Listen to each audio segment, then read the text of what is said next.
Hello,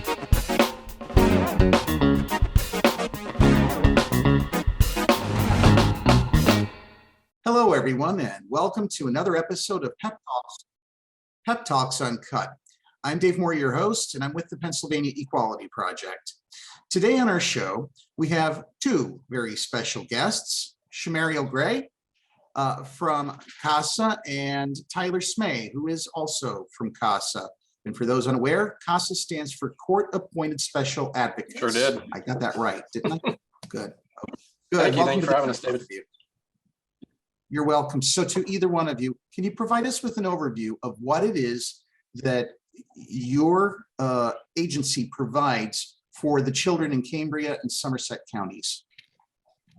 Shemariel, you want that one? Yeah, I'll go for it. So pretty much what we do in CASA is we allow volunteers to sign up to advocate for children within the child welfare system who are experiencing abuse and neglect. And the CASA volunteer is a volunteer who's doing this on their free time because, like, you know, it's a passion, there's something of interest, so they don't get paid for it at all. But they pretty much are the voice of the child. They communicate directly to the judge, and they're just a person that their sole responsibility is just to add a caseworker or like a child attorney. Okay, so your organization works not for one, but two counties. Mm-hmm. And I'm imagining that stretches you pretty thin. How many people are in your particular office doing the kind of work that you both do? Just the two of us. We are the entire program staff with Cambria, Somerset, CASA. Yeah. You are the entire, wow, my hat's off to you. That is some amazing, difficult work too. So, okay, one of the topics that's near to my heart, because I taught it for so long, is world languages. Do you ever run across cases in which your children for whom you're advocating speak languages other than English? I can't think of any bilingual or multilingual children we've had on our caseload, really, but a couple years ago, we had a child who was deaf and communicated mainly through ASL, American Sign Language. And luckily, we had a volunteer on our roster who was also ASL fluent and had been dying to use that skill in their CASA advocacy work. So as soon as we reached out to that volunteer about that child and that opportunity, they jumped on it. And they worked together for about a year, I believe. That is wonderful. That really is wonderful. So what are the types of things that your volunteers do with the children? What are some examples of the things that they can do together? So they mostly meet with the children and everyone involved in the child's case, you know, whether that be biological parents, foster parents, caseworkers, teachers, guidance counselors, other service providers. It's a wide range. But specifically when interacting with the kids and making their monthly visits with the children they're advocating for, it's mostly just about meeting, having a conversation, you know, trying to assess what's going on in the child's life, their situation, what progress is being made, and most importantly, the wishes of the child. The CASA, what I always call like the capstone of the CASA work, is a written court report that's submitted to the judge and all the other, you know, legal entities when the child comes before the court for a review hearing. And the CASA volunteer gets to actually, which is a pretty unique element to be submitted in dependency court like that. I mean, sometimes, you know, depending on the age of the child and their situation, the wishes is I really want a pony or I want to play more Fortnite. But sometimes we get volunteers who get more serious wishes, like I want to go home to my parents now, or I don't want to go home to my parents now. Okay, so some of the children for whom you advocate are pretty badly abused and neglected. Are these children, is it safe to say these children have a much more difficult path ahead of them for the rest of their lives? Or does the work that you do provide them some hope that that assault, that abuse will end and that they can recover from we'd like trauma? to think it, you know, hopefully what we're doing and what the volunteers are doing in their advocacy work puts children on a better path than the one they're on now. We talk a lot about in our pre-service training about what's called the ACEs, or adverse childhood experiences, and the outcomes that can be in some way predicted by those later in life. But on the flip side of that, we also talk a ton about resiliency. And I think Shemariel knew the point I was getting at before I even said the word. We talk about how resilient children are and how with the proper supports, you know, not limited to, but including CASA, you know, and others in their life, we can helpfully, you know, put kids towards a better destination and prove that resiliency. So to either of you, when a child is in school and needs special services, oftentimes the child has an individual education plan or an IEP. When you work with students who happen to have IEPs, you said you go into the schools. Do you make visits to the classrooms? How does that interaction work between your agency and the individual schools? And correct me if I'm wrong, but when it comes to like schools and education like that, we, especially in Cambria, such as Somerset, we have an educational decision maker. His name's Dr. John Juvis, and he's really the one that oversees. He literally knows the ins and outs of like every school district, every form of education that's possible. And so he's the one that we really look toward, get his reading level up and things like that. So he's like very specialized in that field of education. Over the last, I want to say, nearly 2 years, the entire United States has been at the mercy of the COVID-19 pandemic. How has the pandemic impacted your work? A ton. I see the wear mask sign in the background. That's why I'm asking. I just noticed that, and I need to take that one down because Juju signed that one-year deal with the Chiefs over the weekend, so he's no longer welcome in my office. I'm just kidding, Juju. I love you forever. But obviously, with the limitations on in-person contact and that over the last 2 years, we've had to switch to a lot more things like we're doing right now. Talking over a webcam and over Zoom, including not just visits. We've amended our monthly requirements for volunteers from once a month in-person visits to a once a month visit with your kids. So we've helped our volunteers adapt to technology and using FaceTime and Zoom and Google Meets and all the different platforms that are available for this kind of stuff. And we've also had to really retool our pre-service training curriculum a lot, because it used to be it's a 30-hour training to become a CASA volunteer, and we use a flex learning curriculum. Hours are spent in the classroom with us.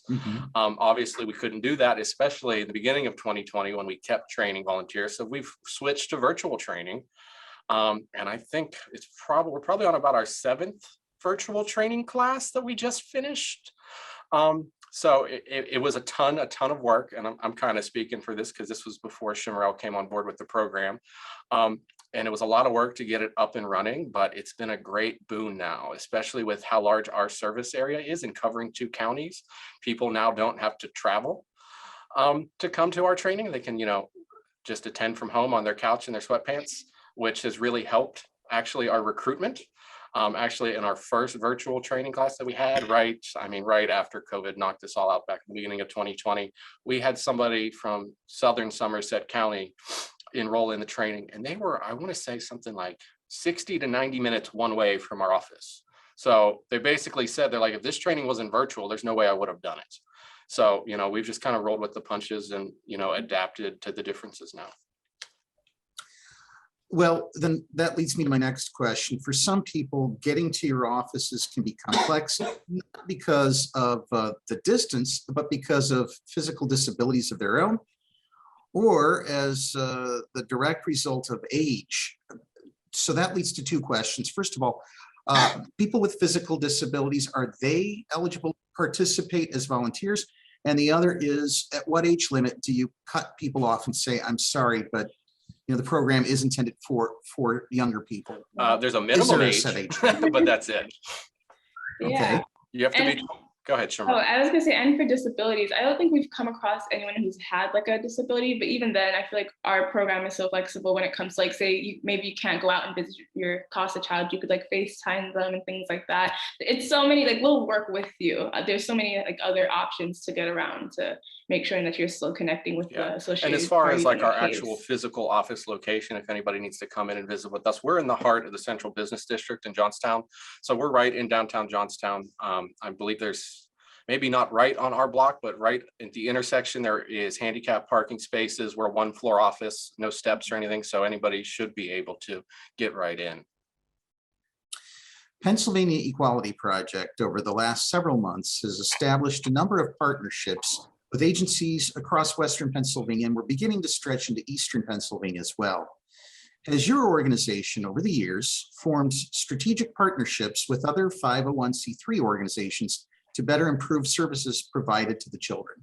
Was the question, have we? You were breaking up just a little. Have you formed strategic partnerships? And if so, who are some of the partners that you have that you align with? I mean, it's a pretty big list, Yeah. honestly. Okay, well, pick We work with three. three. I mean, I would want to lead and say with like our local children and youth agencies, but I know they're not actual registered 501c3 nonprofits, but those are the huge that we work with. We also, one of the bigger ones that jumps to mind is not just us and CASA, but we're part of an umbrella nonprofit called Beginnings, Inc. We've been involved with the Pennsylvania Family Support Alliance for a very long time. They're a big statewide agency. That's the first one. I Shemariel, could who just can think you of think people of? that like Who else? I've reached out to. I know like I think it's the Circle of Support for Our Children. local child support child advocacy center. Yeah, I know like we've like reached out to them to like come and like talk about, you know, child abuse and things like that. I'm actually on the Health and Welfare Council, and there's a bunch of nonprofits there. I'm new to the council, so I'm still learning all the names, but it's just like a community where like if you need help or you need to collaborate on something, like you could go there to do that. Okay, so with the partners that you're working with and the work that you do together, are there resources that they provide? I'm leading up to something right now, contribute, whether to one of the other partner agencies or to you directly. How do they go about doing that if they can't volunteer, for example? Well, I mean, I'll speak for us more than, and you know, some of our partner agencies or anybody that we work with, but as you know, nonprofits and 501c3s, fundraising, of course, is a huge element of the job, whether you want it to be or not. So obviously, you know, speaking for CASA, we would prefer people to actually give their time and volunteer with the program, but we understand that's not always the best fit for people. So the next two things that we would always recommend is donations are always welcome, but just as important and something you can do a lot easier is just spread the word. We kind of go with a real like grassroots community oriented approach to the program. So just even if you know of CASA and you can spread the word to somebody else or say, hey, I heard of this organization, I think it might be a good fit. And you give them Shemariel's contact info or myself, that goes a very, very long way for us. And even if it's not financial, it could be like books or toys for when our CASA volunteers are going to visit their children. Like we have like a library of books that were donated and they'll grab a book and read it with their CASA kids on a visit. Yeah. With some of the, especially the teenage children that you follow, are there points at which the work you do leads you in no other direction but to have to consult with law enforcement? Honestly, I can't really think of any instances where that was, you know, the only option left for any of the youth we've worked with. That's quite fortunate. It really is, because it seems like there are counties in Pennsylvania where that might be the only resort left, is to reach out to law enforcement and interact with them. So that's refreshing to hear, actually. In the time that you've both been working at this, have you noticed changes in the overall temperament and behavior of the children you've worked with? Does anything particular stand out? I don't know necessarily about temperament, but obviously the one big change we've seen over the last 2 years with COVID and everything is just the abundance of truancy that now finds its way through the program. It's become a much, much bigger issue, especially now as you see, you know, the country and Pennsylvania and our community starting to open back up a little bit more. We had a lot of issues with, you know, children. We had a lot of trouble acclimating back to the classroom or even getting back into it at all. That has been the one big roadblock, I think, recently. So reintegration of children back into their classrooms has become a stumbling block, or has that transition back to the classroom rolled out fairly well? I don't know if I'd say fairly well. Just, you know, I know children and youth is inundated with what used to be pretty much a non-issue, as are we. You know, we used to see maybe one case a year where the truancy concern was so bad that CYS and other providers would need to get involved with the family, whereas now it's a pretty prominent thread that runs through a lot of our caseload. Really? That's a significant change, I would think. Yeah. And so the schools are willing to work with the children involved, given the circumstances that they face? Most part, I've know we've seen cases where like the school has like they sit down, they talk about the best ways to help the child, whether it be going to school earlier or like they are very accommodating in any way possible. The extent of the funding that your agency receives, is that almost exclusively from private donors, or does the state get involved through grants, for example? Yeah, we don't do a ton of grants. And usually when we do, we get one that's for a specific need or to address a specific issue. We were the recipients of a marketing grant in 2020 that we used for a lot of marketing materials and that, but mostly we have a contract with the counties that we serve that covers reimbursement for the children we provide services to. And that would cover, I'd say, about 80 to 85% of our budget. And then the rest is usually through donations, some of which are, one time, or we have a few recurring, people that donate every month or every quarter, and anything, any gaps in our funding that remains after that, we address through fundraising. Okay, well, so if you had to improve anything about a child's life, when you go out to see the child and you see what they're going through, maybe they're in a custody battle, maybe there's abuse involved, maybe the child's left at home for far too long. What are some of the types of changes you would make, if you could, for the children you serve? I know that's a hypothetical question, but it's a good one. I have to think about that one for a second. Shemariel, you have anything? I'm drawing a blank so far. I think, wait, can you repeat the question just to make sure I'm answering it right? Oh, sure. So let's suppose for just a moment that you could grant your child, the children that you serve, anything they ask for. You could grant them wishes. You could change something in their lives that's either lacking or that they essentially need to live a better life. What are some of the things that you would need, whatever they may be? I think I have two. The first thing I would say, I would wish we'd be able to provide more role models that might connect with them more, because obviously a lot of our volunteers are older, and while they do connect and they do have a great relationship with their CASA volunteers, maybe someone that's in like their age range, or someone that knows like trends and music and things like that they can relate to more would be very helpful. And yeah. I got an idea that's a lot more wild, and I don't know if a single wish could fulfill this one. If I had to grant anything to the kids we work with, I wish they had to live in a world, in a life situation where our job didn't exist. I say that often. I wish, that there wasn't a need for the work that we do, but unfortunately there is. So here we are. Here we are indeed. I say the same thing about my organization every day. I wish we didn't have to fight discrimination, but yet here we are. And it seems we both have our uphill battles. Speaking of uphill battles, what's one that you're charging uphill right now?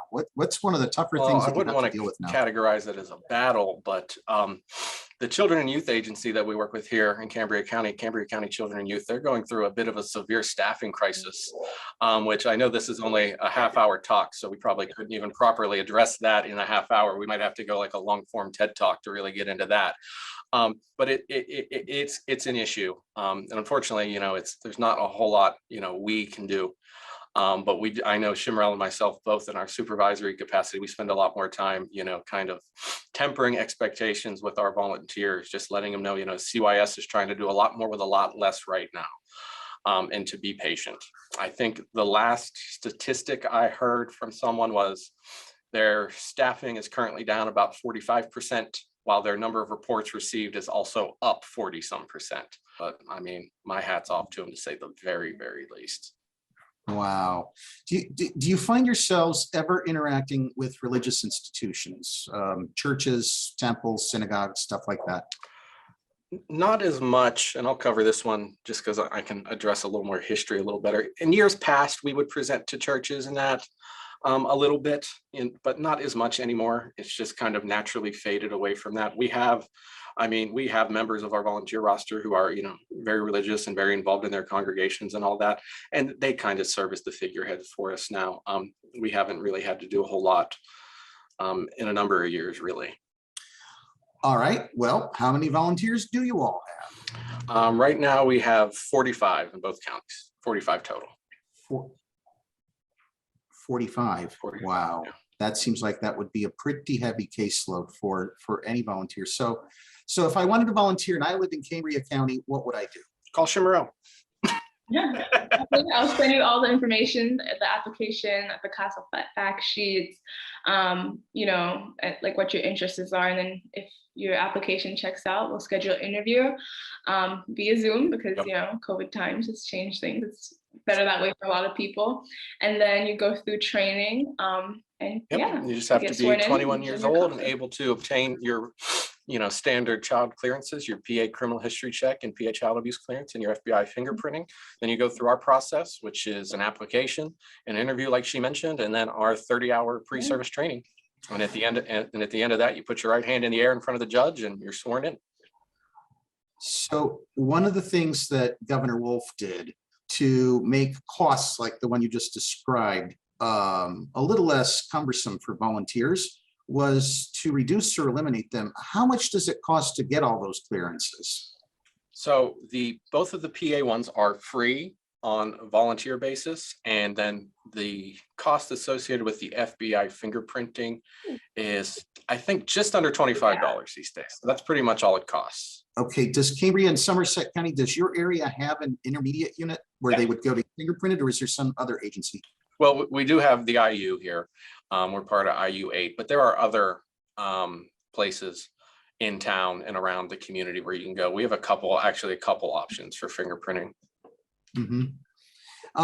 So what would you say, and this might be tough to quantify, but what would you say is your track record for success? How would you, I don't think quantify is the right term for this, but how would you measure that the outcomes that you're getting are positive on a large enough scale? This is one of the questions that we've had to answer for things like grant applications. You're required to explain the degree to which you want to make things better in your community. So to what degrees have made a significant difference in the lives of children? Yeah, that's a really deep question, and it is kind of hard to dig into. I don't have any of the stats in front of me, but there are stats that speak for the impact of a CASA volunteer in general, working with a dependent child, just on decreasing things, as simple as decreasing the amount of time until they find permanency, whatever permanency might be to a child, because that permanency can be going back home to your parents, being adopted. But I think, like I said, I don't have any of the numbers, especially not locally. I'm speaking very generally about the CASA role in general. But most children with a CASA volunteer, they're going to experience less changes in placements, spend less time in care and in placements. They typically see better academic and performance as well. I know it's a very vague answer, but no, I can relate to that. And hopefully the people that decide they want to volunteer can also relate and certainly lift some of the burden that the other 45 volunteers and you currently have to work with. Well, taking a look at the time, I can see that our half an hour is nearly expired. So Shemariel and Tyler, I'd like to thank you for being on our show today. You're welcome. Are there any final thoughts? Thank you for this opportunity. Thank you for coming to our program and telling us about the Pennsylvania Equality Project. We appreciate that a lot. Absolutely, yeah. And obviously your program works with the entire state of Pennsylvania, so I wouldn't necessarily say to anybody listening, if you're interested, to contact us, but find your local CASA program if you are interested, because I think we're closing in on 30 programs in the entire state, so there probably is one close depending on where you're watching or listening from. Well, that's awesome. And thank you so much. Thank you. Until next time, ladies and gentlemen, and fellow supporters of the Pennsylvania Equality Project, thank you for tuning into Pep Talks Uncut. We'll be back next week with yet another special guest.